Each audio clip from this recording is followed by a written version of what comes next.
ಆತ್ಮೀಯ ವಿದ್ಯಾರ್ಥಿಗಳೇ, ತಮ್ಮೆಲ್ಲರಿಗೂ ಚಾಲುಕ್ಯ ಯೂಟ್ಯೂಬ್ ಚಾನಲ್ಗೆ ಹಾರ್ದಿಕವಾಗಿ ಸ್ವಾಗತವನ್ನು ಕೋರ್ತೇನೆ. ವಿದ್ಯಾರ್ಥಿಗಳೇ, ಕರ್ನಾಟಕ ಶಾಲಾ ಪರೀಕ್ಷೆ ಮತ್ತು ಮೌಲ್ಯ ನಿರ್ಣಯ ಮಂಡಳಿಯವರು 2024-25ರ SSLC ಮಾದರಿ ಪ್ರಶ್ನೆ ಪತ್ರಿಕೆ 3 ಪ್ರಕಟಪಡಿಸಿದ್ದಾರೆ. ಗಣಿತ ವಿಷಯದ ಇದು 3ನೇ ಮಾದರಿ ಪ್ರಶ್ನೆ ಪತ್ರಿಕೆ. ವಿದ್ಯಾರ್ಥಿಗಳೇ, ಹಿಂದಿನ ಒಂದು ವಿಡಿಯೋದಲ್ಲಿ ನಾವು ಮಲ್ಟಿಪಲ್ ಚಾಯ್ಸ್ ಕ್ವಶನ್ಸ್ ಮತ್ತು 1 ಅಂಕದ ಪ್ರಶ್ನೆಗಳ ಬಗ್ಗೆ ಚರ್ಚೆಯನ್ನು ಮಾಡಿದ್ದೀವಿ. ಈ ಒಂದು ವಿಡಿಯೋದಲ್ಲಿ ನಾವು 2 ಅಂಕಗಳ ಪ್ರಶ್ನೆಗಳನ್ನು ಚರ್ಚೆ ಮಾಡೋಣ. ಬನ್ನಿ ವಿದ್ಯಾರ್ಥಿಗಳೇ, 2 ಅಂಕದ ಮೊದಲನೇ ಪ್ರಶ್ನೆ 17. ಇದನ್ನು ನೋಡೋಣ. ಕೆಳಗಿನ ಚಿತ್ರದಲ್ಲಿ ಕಾಸ್ ಎ ಮತ್ತು ಕೊಸೆಕ್ ಸಿ ಬೆಲೆ ಕಂಡುಹಿಡಿಯಿರಿ ಅಂತ ಹೇಳಿ. ಇಲ್ಲಿ ಲಂಬಕೋನ ತ್ರಿಭುಜ ABC ಅನ್ನು ಕೊಡಲಾಗಿದೆ. AB ಅಳತೆ 1 ಮಾನ, BC ಅಳತೆ 1, ಹಾಗೆ AC ಅಳತೆ √2 ಮಾನ ಅಂತಂದು ಹೇಳಿದೆ.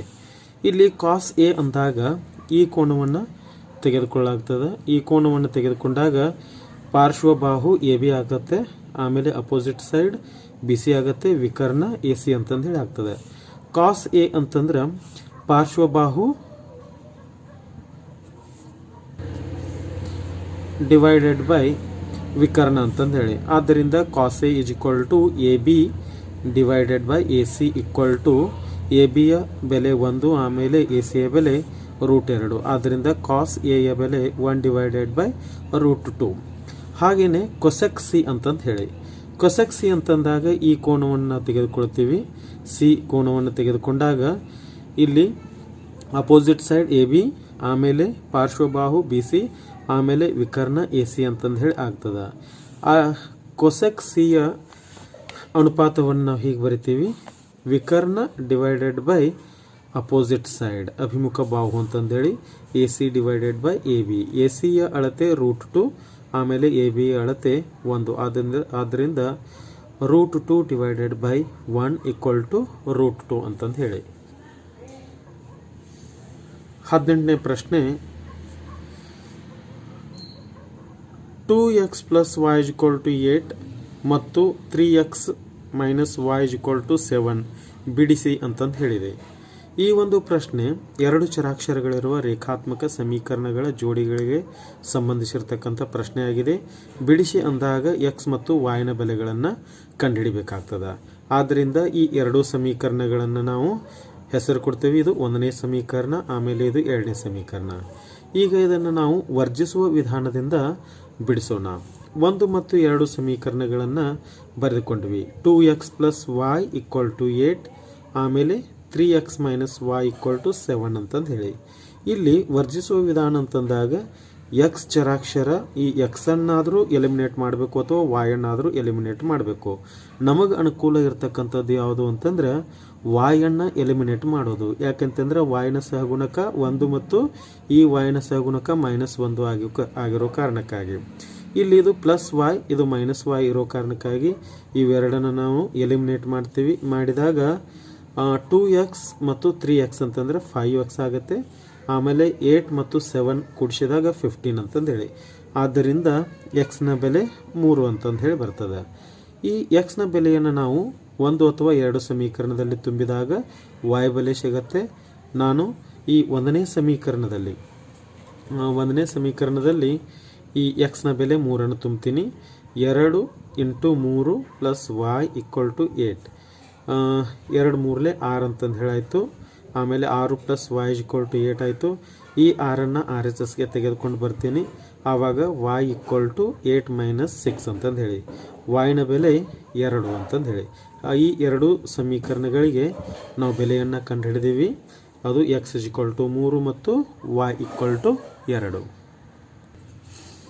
19ನೇ ಪ್ರಶ್ನೆ ಸೂತ್ರದ ಸಹಾಯದಿಂದ 2 ಅಂಕಿಯ ಎಷ್ಟು ಸಂಖ್ಯೆಗಳು 5ರಿಂದ ಭಾಗವಾಗುತ್ತವೆ ಎಂದು ಕಂಡುಹಿಡಿಯಿರಿ. ಇದು ಸಮಾಂತರ ಶ್ರೇಣಿಯ ಪ್ರಶ್ನೆಯಾಗಿರೋದ್ರಿಂದ 2 ಅಂಕಿಯ ಸಂಖ್ಯೆಗಳು ಅಂತಂದರೆ 10ರಿಂದ ಅದು 99ರವರೆಗೆ ಇರ್ತವೆ. ಇಲ್ಲಿ 5ರಿಂದ ಭಾಗವಾಗುವ ಸಂಖ್ಯೆಗಳು ಯಾವುವು ಅಂದರೆ 5ರಿಂದ ಭಾಗವಾಗುವ ಸಂಖ್ಯೆ 10, ಆಮೇಲೆ 15, 20 ಅಂತಂದೇಳಿ ಹೀಗೆ 95, ಕೊನೆಯ ಸಂಖ್ಯೆ 95. ಇಲ್ಲಿ 10 ನಾವು ಎ ಅಂತಂದ್ರೆ ಮೊದಲ ಸಂಖ್ಯೆ ಅಂತಂದು ಹೇಳಿ ತೆಗೆದುಕೊಳ್ತೀವಿ. ಆಮೇಲೆ ಡಿ ಅಂದರೆ ಸಾಮಾನ್ಯ ವ್ಯತ್ಯಾಸ. 15ರಲ್ಲಿ 10 ಕಳಿತೀವಿ, 5 ಬರ್ತದೆ. ಆಮೇಲೆ ಎ ಎನ್ ಅಂತಂದ್ರೆ ಇದು 95ನೇ, ಇದು ಎನ್ನನೆಯ ಪದ 95. A n = 95. ಹಾಗಾದರೆ ಇದು 95 ಎಷ್ಟನೆಯ ಸಂಖ್ಯೆ ಆಗಿದೆ ಅಂತಂದ್ರೆ ಎನ್ = ಇದನ್ನು ಕ್ವಶನ್ ಮಾರ್ಕ್ ಅಂತಂದು ಹೇಳಿ ತೆಗೆದುಕೊಂಡ್ವಿ. ಈ ಪದಗಳು ಎಷ್ಟದಾವೆ ಅನ್ನೋದನ್ನು ಕಂಡುಹಿಡಿಬೇಕಾಗಿದೆ. ಇಲ್ಲಿ ಎ ಎನ್ = ಎನ್ನನೆಯ ಪದದ ಕಂಡುಹಿಡಿಯುವ ಸೂತ್ರವನ್ನು ಬಳಸಿಕೊಳ್ಳೋಣ. A n = a plus in the bracket n - 1 bracket complete into d ಅಂತಂದು ಹೇಳಿ. ಎ ಎನ್ನ ಬೆಲೆ 95 ಇದೆ, ಅದನ್ನು LHSನಲ್ಲಿ ಬರೆದುಕೊಳ್ಳೋಣ. ಆಮೇಲೆ RHSನಲ್ಲಿ ಎ ಯ ಬೆಲೆ 10 plus in the bracket n - 1 ಎಷ್ಟು ಪದಗಳಿದಾವೆ ಅನ್ನೋದನ್ನು ಕಂಡುಹಿಡಿಬೇಕಾಗಿದೆ. ಆದ ಕಾರಣ n - 1 ಹಾಗೆ ಇಟ್ಕೊಂಡ್ವಿ. ಡಿ ಯ ಬೆಲೆ 5 ಅಂತಂದು ಹೇಳಿ ತೆಗೆದುಕೊಂಡ್ವಿ. ಈ 10 ಮೊದಲಿಗೆ ನಾವು LHS ತೆಗೆದುಕೊಂಡು ಬರೋಣ. 95 - 10 = n - 1 ಇಂಟು 5 ಅಂತಂದು ಹೇಳಿ. ಇಲ್ಲಿ 85 ಉಳಿತದೆ = n - 1 ಇಂಟು 5. ಈ 5ಅನ್ನು LHS ತೆಗೆದುಕೊಂಡು ಬಂದಾಗ 85 / 5 ಆಗುತ್ತೆ = n - 1. ಇದು 5 1 5 17 ಅಂತಂದ್ರೆ 17 ಬರುತ್ತೆ ಉತ್ತರ. ಕಡ್ತಾ ಹೊಡೆದಾಗ 17 = n - 1 ಅಂತಂದು ಹೇಳಿ. ಈ -1 LHS ತೆಗೆದುಕೊಂಡು ಬಂದಾಗ 17 + 1 = n. ಹಾಗಾದರೆ n = ಎಷ್ಟು? 18. ಅಂದರೆ ಇಲ್ಲಿ 5ರಿಂದ ಭಾಗವಾಗುವ 2 ಅಂಕಿಯ ಒಟ್ಟು ಸಂಖ್ಯೆಗಳು 18 ಅಂತ. ಇದೇ 19ನೇ ಪ್ರಶ್ನೆಯಲ್ಲಿ ಆಪ್ಷನ್ ಇದೆ, ಐಚ್ಛಿಕ ಪ್ರಶ್ನೆಯಾಗಿದೆ ಅಥವಾ ಅಂತಂದು ಹೇಳಿ ಪ್ರಶ್ನೆಯನ್ನು ಕೊಟ್ಟಿದ್ದಾರೆ. ಇಲ್ಲಿ 20 ಪದಗಳನ್ನು ಹೊಂದಿರುವ ಒಂದು ಸಮಾಂತರ ಶ್ರೇಣಿಯ ಮೊದಲ ಪದ 12 ಮತ್ತು ಕೊನೆಯ ಪದ 106 ಆದರೆ ಪದಗಳ ಮೊತ್ತ ಕಂಡುಹಿಡಿಯಿರಿ ಅಂತಂದು ಹೇಳಿ. 20 ಪದಗಳದು ಅಂದಾಗ n = 20. n = 20. ಮೊದಲ ಪದ a = 12, ಆಮೇಲೆ ಕೊನೆಯ ಪದ 106, l = 106 ಅಂತಂದು ಹೇಳಿ 20 ಪದಗಳವರೆಗಿನ ಮೊತ್ತ ಅಂದರೆ S20 ಕ್ವಶನ್ ಮಾರ್ಕ್. ಇದನ್ನು ನಾವು ಕಂಡುಹಿಡಿಬೇಕಾಗಿದೆ. ಮೊದಲ ಪದ, ಕೊನೆಯ ಪದ ಮತ್ತು ಪದಗಳ ಸಂಖ್ಯೆಯನ್ನು ಕೊಟ್ಟಾಗ 20 ಪದಗಳವರೆಗಿನ ಮೊತ್ತವನ್ನು ಕಂಡುಹಿಡಿಯೋಣ. S20 n ಬೆಲೆ 20 ಇದೆ, 20 / 2 ಇನ್ ದ ಬ್ರಾಕೆಟ್ ಮೊದಲ ಪದ 12, ಆಮೇಲೆ ಕೊನೆಯ ಪದ 10. 12 + 106 106 ಸರಿ. 2 1 2 10 20 ಆಯಿತು. ಆಮೇಲೆ ಇವು ಎರಡನ್ನು ಕೂಡಿಸಿದಾಗ 118. 10 × 118 ಮಾಡಿದಾಗ 20 ಪದಗಳವರೆಗಿನ ಮೊತ್ತ 1180 ಆಗುತ್ತೆ. 20ನೇ ಪ್ರಶ್ನೆ ಬಿಡಿಸಿ. x - 3 / x = 2 ಅಂತಂದು ಹೇಳಿದೆ. ಈ ಪ್ರಶ್ನೆ ವರ್ಗ ಸಮೀಕರಣಕ್ಕೆ ಸಂಬಂಧಿಸಿರತಕ್ಕಂತಹ ಒಂದು ಪ್ರಶ್ನೆಯಾಗಿದೆ. ಬಿಡಿಸಿ ಅಂತಂದರೆ ಎಕ್ಸ್ನ ಬೆಲೆಗಳನ್ನು ಕಂಡುಹಿಡಿಯೋದು ಅಥವಾ ಮೂಲಗಳನ್ನು ಕಂಡುಹಿಡಿಯೋದು. ಇಲ್ಲಿ x - 3 / x = 2 ಅಂತಂದು ಹೇಳಿ ಬರೆದುಕೊಂಡ್ವಿ. ಆಮೇಲೆ ಈ ಎಕ್ಸ್ ಲಸಾವನ್ನು ತೆಗೆದುಕೊಳ್ಳೋಣ.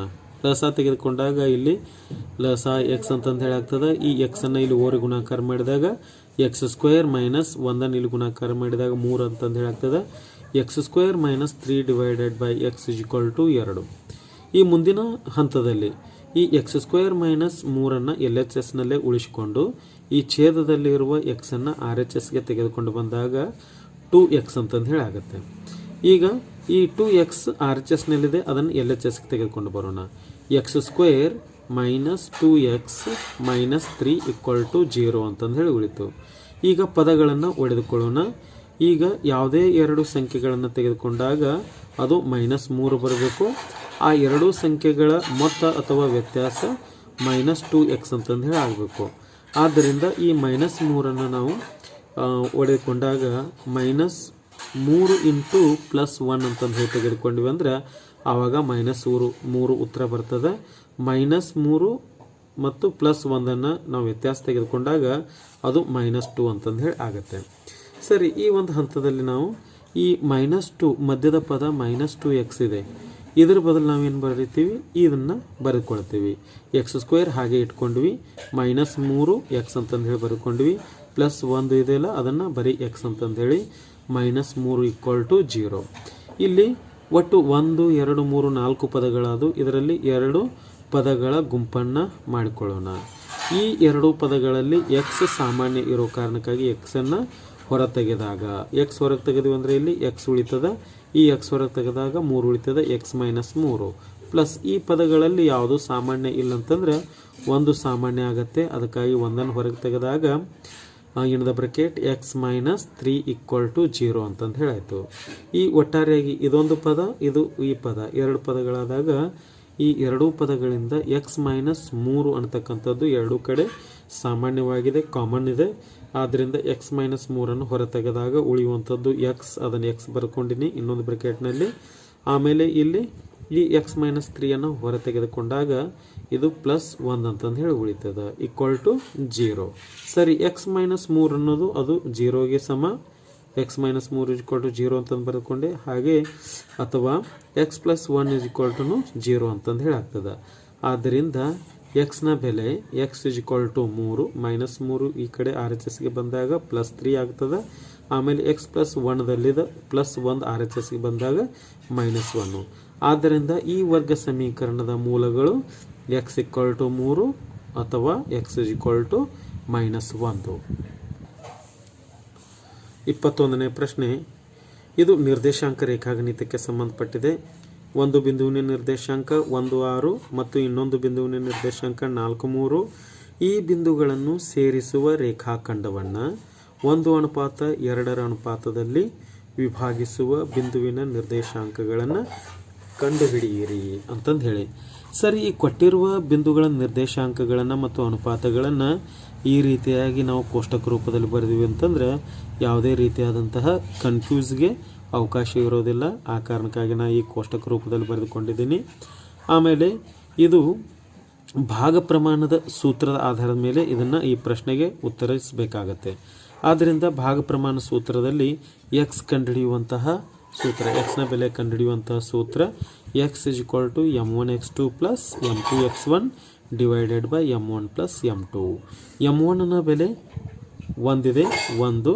x2 ನ ಬೆಲೆ 4 ಇದೆ, 4. 1 × 4 ಪ್ಲಸ್ m2 ನ ಬೆಲೆ 2. ಆಮೇಲೆ ಅದು x1 ನ ಬೆಲೆ 1 ಇದೆ, 2 × 1 ಅಂತಂದು ಹೇಳಿ ಬರ್ಕೊಂಡೆ. m1 + m2 ಅಂತಂದರೆ 1 + 2 ಅಂತಂದು ಹೇಳಿ ಆಯಿತು. ಆಮೇಲೆ 1 × 4 = 4 ಪ್ಲಸ್ 2 × 1 = 2 / 1 + 2 = 3. ಆದ್ದರಿಂದ 4 + 2 = 6. ಆಮೇಲೆ /3 ಅಂತಂದೇಳಿ ಬರ್ಕೊಂಡ್ವಿ. 3 1 3 2. ಆದ್ದರಿಂದ x ನ ಬೆಲೆ 2 ಅಂತಂದು ಹೇಳಿ ಆಗುತ್ತೆ. ಇನ್ನು y ನ ನಿರ್ದೇಶಾಂಕಗಳನ್ನು ಕಂಡುಹಿಡಿಯಬೇಕಾದಾಗ ಇದೇ ಸೇಮ್ ಸೂತ್ರ, y = m1y2 + m2y1 / m1 + m2. Same ಅಂತಂದೇಳಿ ಯಾಕೆ ಹೇಳಿದೆ ಅಂತಂದ್ರೆ ಇದು x2 ಬರೆಯಲ್ಲಿ y2 ಬರಿತೀವಿ, y1 ಬರೆಯುವ ಜಾಗದಲ್ಲಿ x1 ಅಂತಂದು ಹೇಳಿ ಬರ್ತೀವಿ. ಆ ಕಾರಣಕ್ಕಾಗಿ ಹೇಳಿದೆ. m1 ನ ಬೆಲೆ 1, y2 ನ ಬೆಲೆ 3, 1 × 3 ಪ್ಲಸ್ m2 ನ ಬೆಲೆ 2, y1 ನ ಬೆಲೆ 6, 2 × 6 / m1 + m2 ಅಂತಂದರೆ 1 + 2. 3 1 3 ಪ್ಲಸ್ 6 2 12 /3. ಇವುಗಳನ್ನು ಕೂಡಿಸಿದಾಗ 15 / 3 ಕಡಿತ ಹೊಡೆದಾಗ 3 1 3 5. y = 5. ಆದ್ದರಿಂದ 1:2 ವಿಭಾಗಿಸುವಂತಹ ಬಿಂದುವಿನ ನಿರ್ದೇಶಾಂಕಗಳು 2 5 ಅಂತಂದೇಳಿ ಆಗ್ತದೆ. 22ನೇ ಪ್ರಶ್ನೆ. 1ರಿಂದ ಪ್ರಾರಂಭವಾಗುವ ಕ್ರಮಾನುಗತ ಸ್ವಾಭಾವಿಕ ಸಂಖ್ಯೆಗಳನ್ನು ಬರೆದಿರುವ ಕೆಲವು ಕಾರ್ಡುಗಳು ಒಂದು ಬುಟ್ಟಿಯಲ್ಲಿವೆ. ಯಾದೃಚ್ಛಿಕವಾಗಿ ಸಮಸಂಖ್ಯೆಯನ್ನು ಆಯ್ಕೆ ಮಾಡುವ ಸಂಭವನೀಯತೆ 4/9 ಆಗಿದೆ. ಹಾಗಾದರೆ ಆಯ್ಕೆ ಮಾಡುವ ಒಂದು ಕಾರ್ಡ್ ಅವಿಭಾಜ್ಯ ಸಂಖ್ಯೆಯಾಗಿರುವ ಸಂಭವನೀಯತೆ ಕಂಡುಹಿಡಿಯಿರಿ ಅಂತಂದು ಹೇಳಿ. ನಮಗೆ ಕೊಟ್ಟಿರುವಂತಹ ದತ್ತಾಂಶಗಳು 2. ಒಂದು ಕ್ರಮಾನುಗತ ಸ್ವಾಭಾವಿಕ ಸಂಖ್ಯೆ ಅಂತಂದು ಹೇಳಿದೆ. ಆಮೇಲೆ ಸಮ ಸಂಖ್ಯೆಯ ಸಂಭವನೀಯತೆ 4/9. ಕ್ರಮಾನುಗತ ಸ್ವಾಭಾವಿಕ ಸಂಖ್ಯೆಗಳಂತಂದ್ರೆ ಒಂದಾದ ನಂತರ ಒಂದು ಬರ್ತಕ್ಕಂತಹ ಸಂಖ್ಯೆಗಳು. ಅದನ್ನು ಇಲ್ಲಿ ಬರಿತೀನಿ. ಕ್ರಮಾನುಗತ ಸ್ವಾಭಾವಿಕ ಸಂಖ್ಯೆಗಳು 1 2 3 4 5 6 7 8 9 ಅಂತಂದೇಳಿ ತೆಗೆದುಕೊಂಡೆ. ಈ 9 ನಾವು ಯಾಕೆ ತೆಗೆದುಕೊಂಡಿಪ್ಪ ಅಂತಂದ್ರೆ ಇಲ್ಲಿ ಸಮಸಂಖ್ಯೆಯ ಸಂಭವನೀಯತೆ 4/9 ಅಂತಂದು ಹೇಳಿ ಕೊಟ್ಟಿದ್ದಾರೆ. ಇಲ್ಲಿ 9 ಅಂತಕ್ಕಂಥದ್ದು ನಮಗೇನು ಹೇಳ್ತದಪ್ಪ ಅಂತಂದ್ರೆ ಎನ್ ಆಫ್ ಎಸ್ ಅನ್ನತಕ್ಕಂಥದ್ದು. ಎನ್ ಆಫ್ ಎಸ್ ಅಂತಂದ್ರೆ ಒಟ್ಟು ಎಷ್ಟು ಸಂಖ್ಯೆಗಳು ಅದಾವ ಅನ್ನೋದನ್ನು ಹೇಳ್ತದೆ. ಆದ್ದರಿಂದ 1ರಿಂದ 9ರವರೆಗೆ ತೆಗೆದುಕೊಂಡೆ. ಈ 1ರಿಂದ 9ರವರೆಗೆ ಸಮಸಂಖ್ಯೆಗಳು 4 ಬರ್ತಾವೆ. 4 ಅಂತಂದರೆ 2 4 6 8. ಆದ್ದರಿಂದ 4/9. ಈ 9 ಇರೋ ಕಾರಣಕ್ಕಾಗಿ 1ರಿಂದ 9ರವರೆಗೆ ಮಾತ್ರ ಸಂಖ್ಯೆಗಳನ್ನು ತೆಗೆದುಕೊಂಡೆ. ಈ ಒಂದು ಕೊಟ್ಟಿರುವ ಸಂಭವನೀಯತೆ ಆಧಾರ ಮ್ಯಾಗ ಎನ್ ಆಫ್ ಎಸ್ = 9 ಅಂತ ಹೇಳಿ ತೆಗೆದುಕೊಂಡೆ. ಸರಿ, ಕೇಳಿರುವಂತಹ ಪ್ರಶ್ನೆ ಏನಿದೆಪ್ಪ ಅಂದ್ರೆ ಒಂದು ಕಾರ್ಡು ಅವಿಭಾಜ್ಯ ಸಂಖ್ಯೆಯಾಗಿರುವ ಸಂಭವನೀಯತೆ ಕಂಡುಹಿಡಿಯಿರಿ. ಪ್ರೈಮ್ ನಂಬರ್ಸ್ ಅಂತ ಹೇಳಿ. ಯಾವ್ಯಾವ ಪ್ರೈಮ್ ನಂಬರ್ಸ್ ಇದರಲ್ಲಿ 2 3 5 7 ಇವು ಅವಿಭಾಜ್ಯ ಸಂಖ್ಯೆಗಳಾಗಿದ್ದಾವೆ. ಒಟ್ಟು 4 ಅವಿಭಾಜ್ಯ ಸಂಖ್ಯೆಗಳದಾವ. ಅದನ್ನು ಎನ್ ಆಫ್ ಇ = 4 ಅಂತಂದು ಹೇಳಿ ತೆಗೆದುಕೊಂಡೆ. ಅವಿಭಾಜ್ಯ ಸಂಖ್ಯೆಯಾಗಿರುವ ಸಂಭವನೀಯತೆ ಪಿ ಆಫ್ ಇ ಅಂತಂದ್ರೆ ಪಿ ಆಫ್ ಇ ಇದು ಸೂತ್ರ. P of E = probability of E = n of E / n of S ಅಂತಂದರೆ ಸೂತ್ರವನ್ನು ತೆಗೆದುಕೊಳ್ತೀವಿ. ಆವಾಗ ಪಿ ಆಫ್ ಇ = ಅವಿಭಾಜ್ಯ ಸಂಖ್ಯೆಗಳು ಒಟ್ಟು 4, ಆಮೇಲೆ 9 ಅಂತಕ್ಕಂಥದ್ದು ಒಟ್ಟು ಸಂಖ್ಯೆಗಳು 9. ಆದ್ದರಿಂದ ಇದರ ಸಂಭವನೀಯತೆ ಕೂಡ 4/9 ಅಂತ ಹೇಳಿ. 23ನೇ ಪ್ರಶ್ನೆ. ABCD ಒಂದು ತ್ರಾಪಿಜ್ಯ. ABCD ಒಂದು ತ್ರಾಪಿಜ್ಯ. ಇದರಲ್ಲಿ AB ಸಮಾಂತರ DC ಆಗಿದೆ ಮತ್ತು ಕರ್ಣಗಳು ಪರಸ್ಪರ O ಬಿಂದುವಿನಲ್ಲಿ. ಕರ್ಣಗಳು ಯಾವುದು? AC ಒಂದು ಕರ್ಣ, ಆಮೇಲೆ BD ಒಂದು ಕರ್ಣ. ಇವು O ಬಿಂದುವಿನಲ್ಲಿ ಛೇದಿಸುತ್ತವೆ. ಹಾಗಾದರೆ AO / BO ಅಥವಾ AO ಅನುಪಾತ BO = CO ಅನುಪಾತ DO ಅಂತಂದು ಹೇಳಿ ಸಾಧಿಸಬೇಕಾಗತ್ತೆ. ಇಲ್ಲಿ ಪರಿಹಾರವನ್ನು ಮಾಡ್ತೀವಿ. ABCD ಒಂದು ತ್ರಾಪಿಜ್ಯ ಅಂತಂದು ಹೇಳಿ ಬರೆದುಕೊಂಡ್ವಿ. ಅದರಲ್ಲಿ AB ಸಮಾಂತರ CD, AB ಸಮಾಂತರ CD ಅಂತಂದು ಹೇಳಿ ತೆಗೆದುಕೊಂಡ್ವಿ. ಈಗ ನಾವೇನು ಮಾಡೋಣ, 2 ತ್ರಿಭುಜಗಳನ್ನು ಹೋಲಿಕೆ ಮಾಡೋಣ. ಯಾವ್ಯಾವ 2 ತ್ರಿಭುಜಗಳಪ್ಪ ಅಂತಂದ್ರೆ ತ್ರಿಭುಜ AOB, ಈ ತ್ರಿಭುಜ, ಆಮೇಲೆ ತ್ರಿಭುಜ COD, ಈ ತ್ರಿಭುಜಗಳನ್ನು ನಾವು ಹೋಲಿಕೆ ಮಾಡಿದಾಗ ತ್ರಿಭುಜ AOBಯಲ್ಲಿ ಈ ಕೋನ, ಆಮೇಲೆ ಈ ಕೋನ ತ್ರಿಭುಜ CODಯಲ್ಲಿ ಈ ಕೋನಕ್ಕೆ ಸಮ. ಕಾರಣ ಶೃಂಗಾಭಿಮುಖ ಕೋನಗಳು.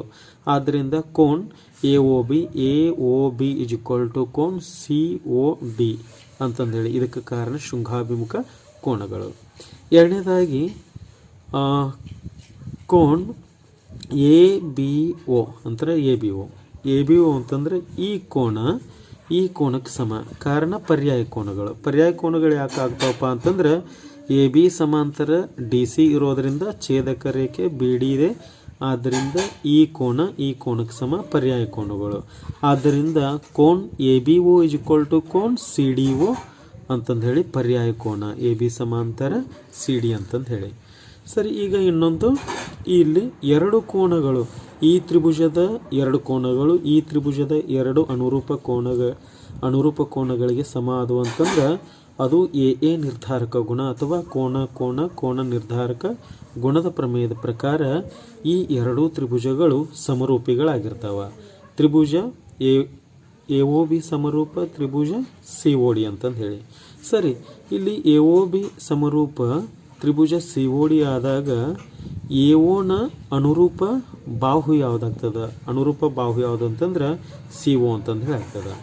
AO / CO = BO, ಇದು BOಗೆ ಅನುರೂಪ ಬಾಹು DO ಅಂತಂದು ಹೇಳಿ. ಆದ್ದರಿಂದ BO / DO ಅಂತಂದು ಹೇಳಿ ತೆಗೆದುಕೊಳ್ತೀವಿ. ಇಲ್ಲೇನು ಮಾಡೋಣ, AO ಹಾಗೆ ಉಳಿಸ್ಕೊಂಡು BOವನ್ನು LHS ತೆಗೆದುಕೊಂಡು ಬಂದಾಗ ಅದು ಛೇದಕ್ಕೆ ಬರುತ್ತೆ. BO = ಆಮೇಲೆ ಈ COವನ್ನು RHSಗೆ ತೆಗೆದುಕೊಂಡು ಬಂದಾಗ ಅದು ಅಂಶದಲ್ಲಿ ಉಳಿತದೆ. ಆದ್ದರಿಂದ CO / DO ಅಂತಂದು ಹೇಳಿ ಸಾಧಿಸಿದ್ದೀವಿ. ಇದೇ 23ನೇ ಪ್ರಶ್ನೆಯಲ್ಲಿ ಒಂದು ಐಚ್ಛಿಕ ಪ್ರಶ್ನೆ ಇದೆ ಅಥವಾ ಅಂತಂದೇಳಿ ಇಲ್ಲೊಂದು ಚಿತ್ರವನ್ನು ಕೊಡಲಾಗಿದೆ. ಈ ರೀತಿಯಾಗಿ ಚಿತ್ರದಲ್ಲಿ ಈ ಚಿತ್ರದೊಳಗೆ ಎಲ್ ಎಮ್ ಸಮಾಂತರ ಬಿ ಸಿ ಅಥವಾ ಸಿ ಬಿ ಅಂತಂದೇಳಿ ಕೊಟ್ಟಿದ್ದಾರೆ. ಹಾಗೆ ಎಲ್ ಎನ್ ಸಮಾಂತರ ಸಿ ಡಿ ಆದರೆ A M divided by A B equal to A N divided by A D ಅಂತಂದೇಳಿ ಸಾಧಿಸಿ ಅಂತಂದೇಳಿ ಒಂದು ಪ್ರಶ್ನೆ ಇದೆ. ಸರಿ, ಇದನ್ನು ಪರಿಹಾರವನ್ನು ಮಾಡೋಣ. ಕೊಟ್ಟಿರೋ ದತ್ತಾಂಶಗಳನ್ನು ಬರೆದುಕೊಳ್ಳೋಣ. ಕೊಟ್ಟಿರೋ ದತ್ತಾಂಶ ಎಲ್ ಎಮ್ ಸಮಾಂತರ ಸಿ ಬಿ ಮತ್ತು ಎಲ್ ಎನ್ ಸಮಾಂತರ ಸಿ ಡಿ ಅಂತಂದೇಳಿ ತ್ರಿಭುಜ ಎ ಬಿ ಸಿಯಲ್ಲಿ ತ್ರಿಭುಜ ಎ ಬಿ ಸಿ ಯಾವುದು? ತ್ರಿಭುಜ ಎ ಬಿ ಸಿ. ಈ ಮೇಲಿನ ತ್ರಿಭುಜದಲ್ಲಿ ಎಲ್ ಎಮ್ ಸಮಾಂತರ ಸಿ ಬಿ ಅಂತಂದು ಹೇಳಿದೆ. ಇದನ್ನು ತೆಗೆದುಕೊಂಡಾಗ ಇದು ಮೂಲ ಸಮಾನುಪಾತತೆ ಪ್ರಮೇಯ ಅಥವಾ ತೇಲ್ಸನ ಪ್ರಮೇಯಕ್ಕೆ ಸಂಬಂಧಪಟ್ಟಿರ್ತಕ್ಕಂಥದ್ದು. ಇಲ್ಲಿ ಮೂಲ ಸಮಾನುಪಾತತೆಯ ಪ್ರಮೇಯದ ಉಪಪ್ರಮೇಯವನ್ನು ನಾವು ಬಳಕೆ ಮಾಡಿಕೊಳ್ಬೇಕಾಗ್ತದೆ. ಯಾಕೆ ಅಂತಂದ್ರೆ ಕೊಟ್ಟಿರೋ ಪ್ರಶ್ನೆ ಏನಿದೆ, A M divided by A B ಅಂತಂದು ಹೇಳಿದೆ. A M divided by A B ಅಂದಾಗ ಇದು ಉಪಪ್ರಮೇಯವನ್ನು ಬಳಸ್ಕೊಳ್ಬೇಕು. ಒಂದು ವೇಳೆ A M divided by M B ಅಂತಂದು ಹೇಳಿ ಕೊಟ್ಟಿದ್ರೆ ಮೂಲ ಸಮಾನುಪಾತತೆಯ ಪ್ರಮೇಯವನ್ನು ನೇರವಾಗಿ ಬಳಸ್ಕೊಳ್ತಿದ್ವಿ. ಆದ್ದರಿಂದ A M divided by A B ಅಂತಂದಾಗ ಅದು ಉಪಪ್ರಮೇಯ ಅಂತಂದು ಹೇಳಿ ಬರ್ತದೆ. ಉಪಪ್ರಮೇಯವನ್ನು ಅಪ್ಲೈ ಮಾಡಿದಾಗ ಇಲ್ಲಿ A L divided by A C equal to A M divided by A B ಅಂತಂದು ಹೇಳಿ ತೆಗೆದುಕೊಂಡ್ವಿ. ಈ ಮೇಲಿನ ತ್ರಿಭುಜಕ್ಕೆ ಸಂಬಂಧಪಟ್ಟಂಗೆ ಇದನ್ನು ಒಂದನೇ ಇಕ್ವೇಷನ್ ಅಂತಂದು ಹೇಳಿ ಬರೆದುಕೊಳ್ಳೋಣ. ಹಾಗೆ ತ್ರಿಭುಜ ಎ ಡಿ ಸಿಯಲ್ಲಿ ಅಂತಂದರೆ ಈ ತ್ರಿಭುಜಕ್ಕೆ ಬರೋಣ. ಎ ಡಿ ಸಿ ಈ ತ್ರಿಭುಜದಲ್ಲಿ ಎಲ್ ಎನ್ ಸಮಾಂತರ ಸಿ ಡಿ ಅಂತಂದು ಹೇಳಿದೆ. ಸರಿ, ಎಲ್ ಎನ್ ಸಮಾಂತರ ಸಿ ಡಿ ಆದಾಗ A L divided by A C is equal to A N divided by A D ಅಂತಂದು ಹೇಳಾಗತ್ತೆ. ಅದನ್ನು ಇದೇ ಉಪಪ್ರಮೇಯದ ಪ್ರಕಾರನ ಬರಿತೀವಿ. A L divided by A C is equal to A N divided by A D. ಇದು ಎರಡನೆಯ A L divided by A C is equal to A N divided by A D equal to ಇದು ಎರಡನೆಯ result ಅಂತಂದು ಹೇಳಿ ತೆಗೆದುಕೊಳ್ಳೋಣ. 1 ಮತ್ತು 2ರಿಂದ ಇಲ್ಲಿ 1 ಮತ್ತು 2ರಲ್ಲಿ ಎಲ್ ಎಚ್ ಎಸ್ಗಳು ಎರಡು ಸಮ ಅದಾವ. ಆದ್ದರಿಂದ ಯುಕ್ಲಿಡ್ನ ಸ್ವಯಂ ಸಿದ್ಧಗಳ ಪ್ರಕಾರ ಎಲ್ ಎಚ್ ಎಸ್ಗಳು ಎರಡು ಸೇಮ್ ಇದ್ದಾಗ ಆರ್ ಎಚ್ ಎಸ್ಗಳು ಕೂಡ ಸೇಮ್ ಆಗಿರ್ತವೆ. ಆದ್ದರಿಂದ A M divided by A B is equal to A N divided by A D ಅಂತಂದೇಳಿ ಸಾಧಿಸಿದ್ದೀವಿ. ಮುಂದಿನ ಪ್ರಶ್ನೆ 24ನೇ ಪ್ರಶ್ನೆ, 2 ಅಂಕದ ಕೊನೆಯ ಪ್ರಶ್ನೆ. 3x² minus 7x plus 4 is equal to 0 ವರ್ಗ ಸಮೀಕರಣದ ಶೋಧಕದ ಬೆಲೆಯನ್ನು ಕಂಡುಹಿಡಿದು ಮೂಲಗಳ ಸ್ವಭಾವ ಬರೆಯಿರಿ ಅಂತಂದೇಳಿ ಇದು ವರ್ಗ ಸಮೀಕರಣಕ್ಕೆ ಸಂಬಂಧಿಸಿರ್ತಕ್ಕಂಥ ಪ್ರಶ್ನೆಯಾಗಿದೆ. 3x² minus 7x plus 4 is equal to 0 ವರ್ಗ ಸಮೀಕರಣದ ಆದರ್ಶ ರೂಪ ax² plus bx plus c equal to 0. a ಯ ಬೆಲೆ 3, b ಯ ಬೆಲೆ -7, c ಯ ಬೆಲೆ 4. ಶೋಧಕ delta is equal to b² minus 4ac ಅಂತಂದೇಳಿ b ಯ ಬೆಲೆ ತುಂಬೋಣ. -7 ಹೋಲ್ ಸ್ಕ್ವೇರ್ ಮೈನಸ್ 4ಗೆ 4, ಆಮೇಲೆ a ಯ ಬೆಲೆ 3, ಆಮೇಲೆ c ಯ ಬೆಲೆ 4. -7ರ ವರ್ಗ 49 ಮೈನಸ್ 4 ಇಂಟು 3 ಇಂಟು 4 ಅಂದಾಗ 4 3 12, 12 4 48. 49 ಮೈನಸ್ 48 ಅಂತಂದ್ರೆ ಶೋಧಕದ ಬೆಲೆ 1 ಬರ್ತದೆ. 1 ಇದು 0ಕ್ಕಿಂತ ದೊಡ್ಡದು. 1 is greater than 0. 1 is greater than 0 ಆದಾಗ ಮೂಲಗಳು ವಾಸ್ತವ ಮತ್ತು ವಿಭಿನ್ನವಾಗಿರ್ತವೆ. ಸರಿ ವಿದ್ಯಾರ್ಥಿಗಳೇ, ಇವು ಒಟ್ಟು 8 ಪ್ರಶ್ನೆಗಳು 2 ಅಂಕದ ಪ್ರಶ್ನೆಗಳಾಗಿವೆ. ಮುಂದಿನ ಒಂದು ವಿಡಿಯೋದಲ್ಲಿ ನಾವು 3 ಅಂಕಗಳ ಪ್ರಶ್ನೆಗಳನ್ನು ಹೇಗೆ ಬಿಡಿಸೋಣ ಎಂಬುದನ್ನು ಚರ್ಚೆ ಮಾಡೋಣ.